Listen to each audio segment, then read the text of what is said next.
Killer whales have been the cause of 0 human deaths in the wild. But in captivity, killer whales have been the cause of 3 human deaths and over 100 deaths to their own species. How can such a large, family-oriented mammal be so ferocious?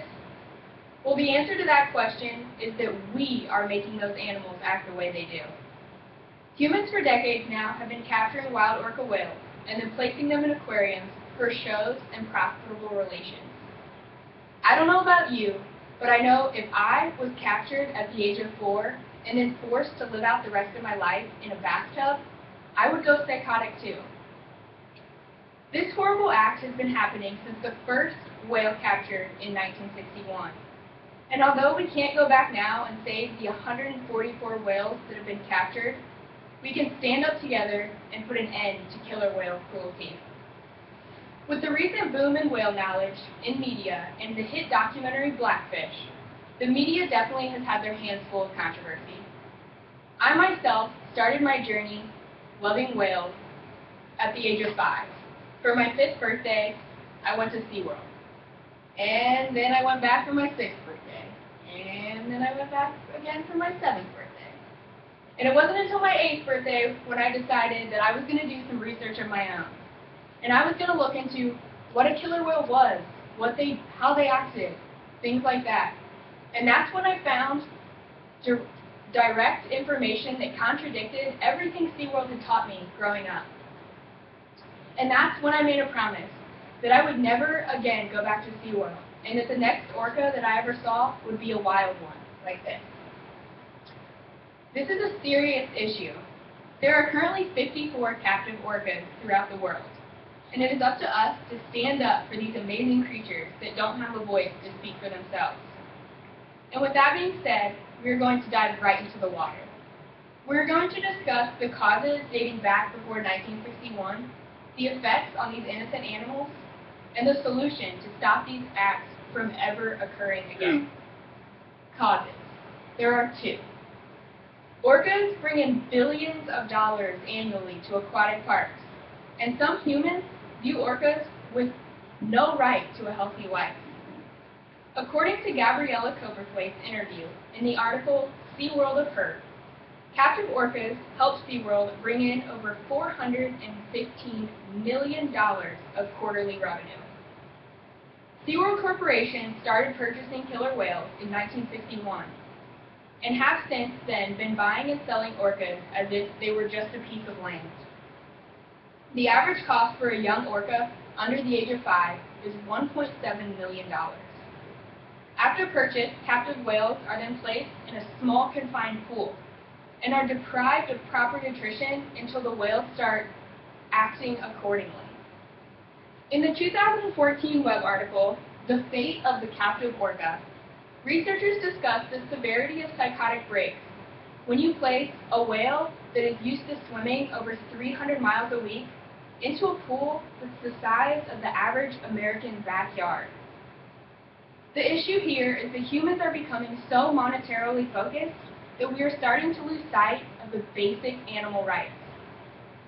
Next, we are going to discuss the effects that many of the practices that keeping a whale in captivity has on the mammal, not only physically, but emotionally. This picture here is a whale, and her name is Lolita. Lolita is a captive whale in Miami, Florida. This is a picture of the 35-foot tank that Lolita now calls home. Lolita, like many other captive orcas, has a bent dorsal fin. In John Ford's The Killer Whale, he discussed how less than 1% of orcas in the wild have a drooped dorsal fin. Yet in captivity, the physiological response to depression means that over 98% of captive orca whales live with a drooped fin. However, Lolita is also special. She is being kept in the smallest current captive tank that a whale has ever been kept in. And because of this, her spine has become permanently morphed. And when she tries to do jumps or tricks for shows so that she can eat, she is not able to do so because of her bent spine.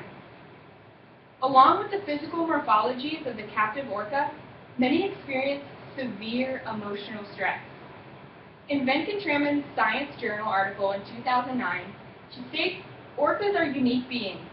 They spend their whole lives with their families.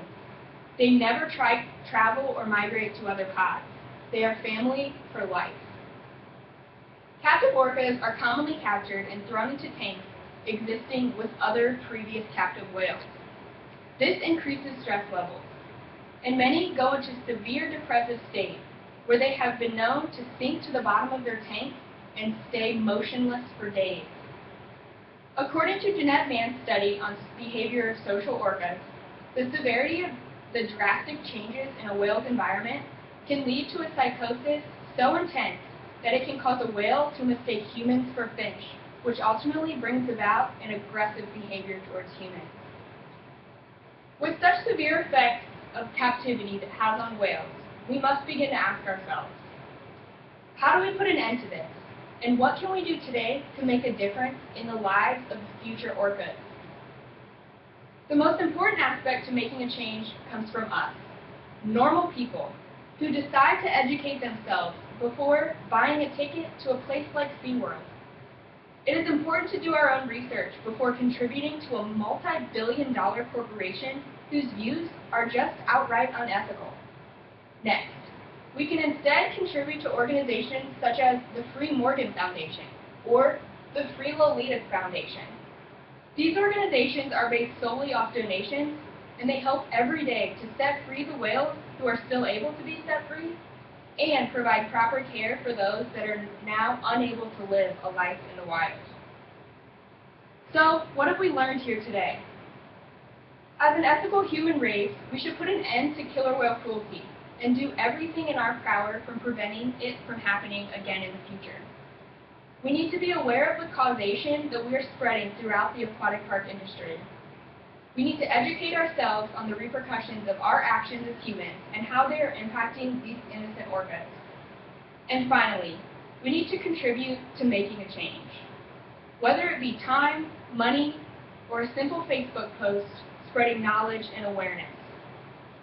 Every minute that we spend putting an end to this cruelty is 1 minute less than an orca has to live a life that's unfair to them. So instead of buying that next ticket to SeaWorld, instead book a trip to Puget Sound, Washington, where instead of seeing an orca whale like this, you could see one like this. Thank you.